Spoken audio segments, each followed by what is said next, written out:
investigation. There are initial reports indicating that this may be the result of an attack or some kind of sabotage, but these are initial reports and we haven't confirmed that yet. But if it is confirmed, that's clearly in no one's interest.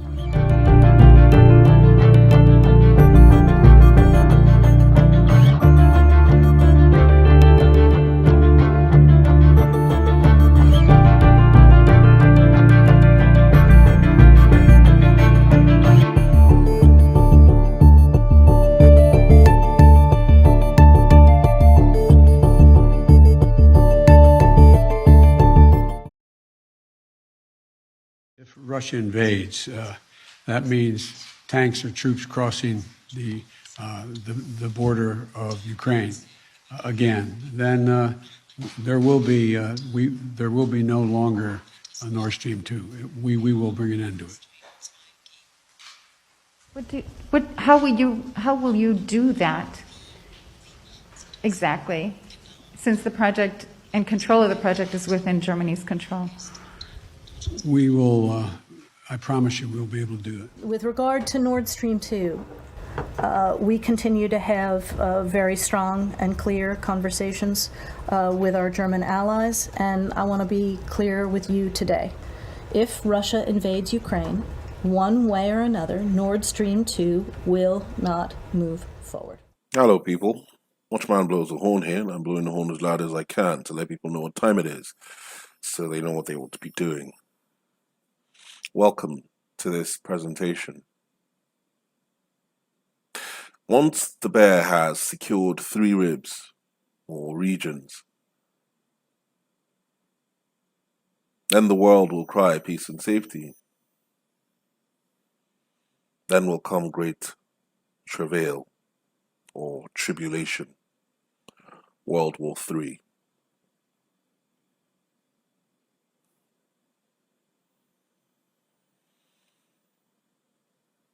As we've said,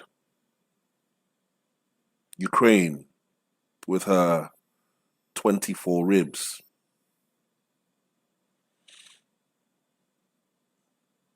now the bear is in the process of raising itself up on one side, as it has militarily liberated the Luhansk, Donetsk, Zaporizhzhia, and Kherson regions. Now, these seem to be 4 regions. However, these 2 regions are normally considered as one. They are referred to as the Donbass region. So, in effect, the bear has 3 ribs, or 3 regions, between its teeth. Donbass, Kherson, and Zaporizhzhia. So these have been liberated militarily, and they are now in the process of legalizing what they've done militarily. The bear raises itself on one side. The referendums in Ukraine are done, and as hurriedly the votes were announced by Russia, the results too came with lightning speed. And there are no surprises here. Kremlin-backed proxies have claimed overwhelming victory.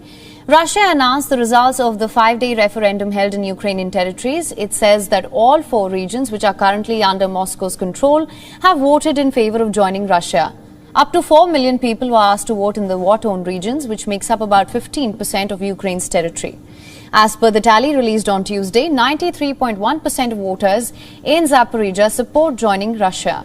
Almost 87% of people in Kherson are in favor of joining Russia, while in Luhansk the number stands at nearly 98.5% and a hard to believe 99.23% in Donetsk.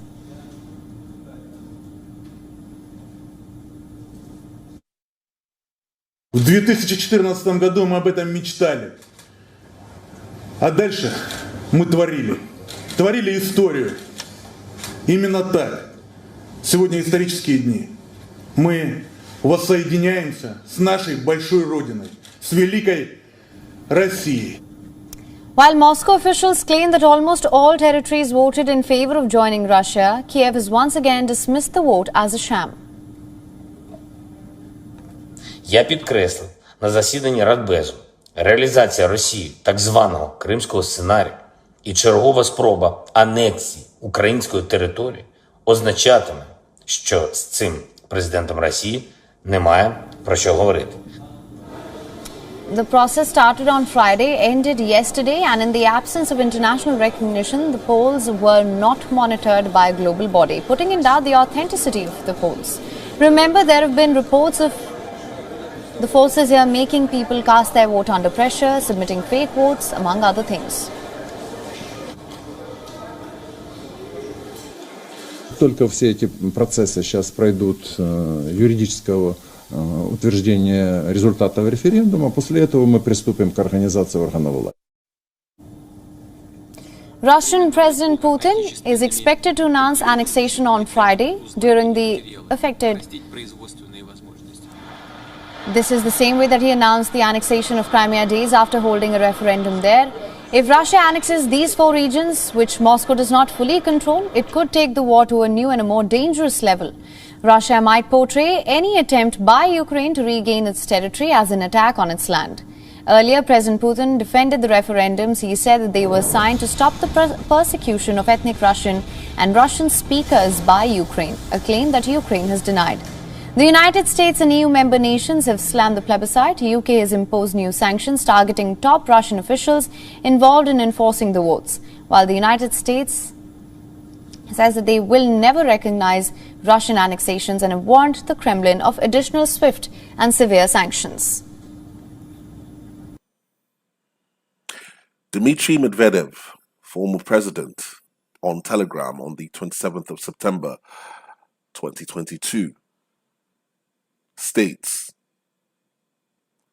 "The referenda are over. The results are obvious. Welcome home to Russia." And of course, we know what happens once the bear has the ribs firmly in its mouth. Well, it'll be asked to devour much flesh.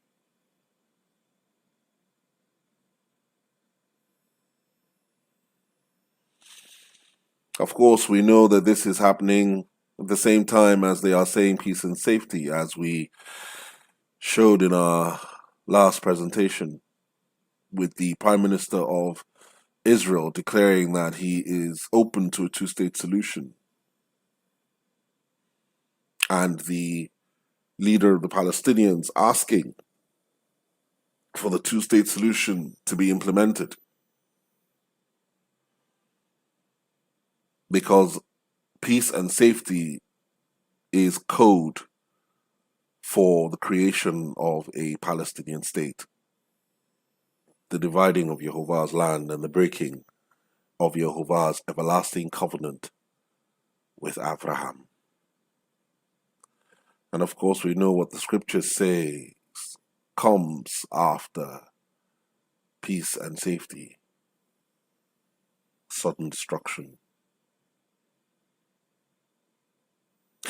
Now, don't you find it interesting that this magazine cover that came out in December 2018,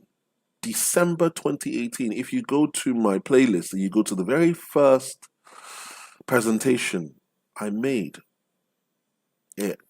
I believe it was in December 2018, long before C-19, long before all this with Putin and his pipelines and everything, long before the Taiwan brouhaha. Isn't it interesting that this magazine saw into the future? Or is it that those who publish this magazine are also in league with the ones who are actually orchestrating these events.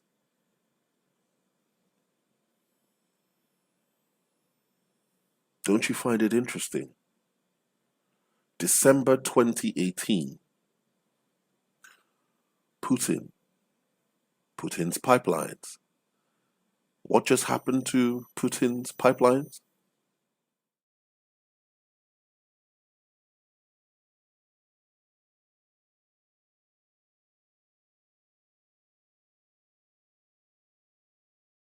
What's going on, guys? It's Greg here, aka NY Prepper.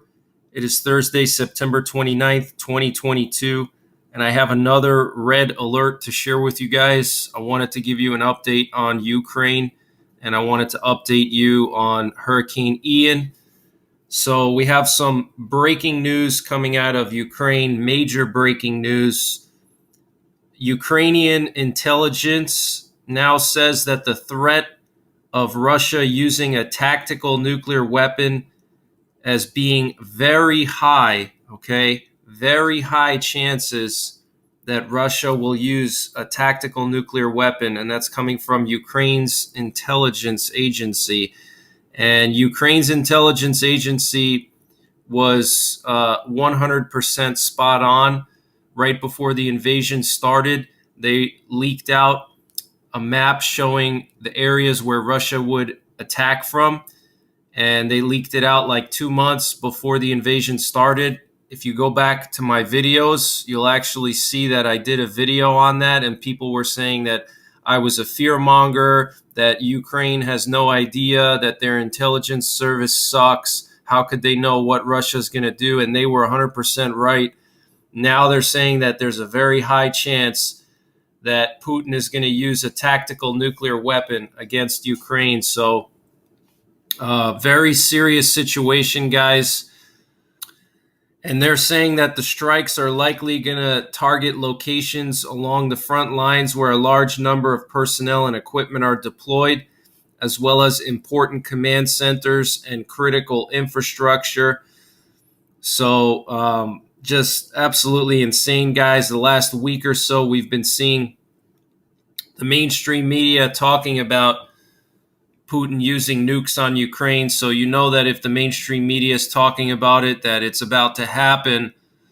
So tomorrow, Vladimir Putin is going to be holding a ceremony to annex occupied Ukrainian lands at 1500 hours Moscow time.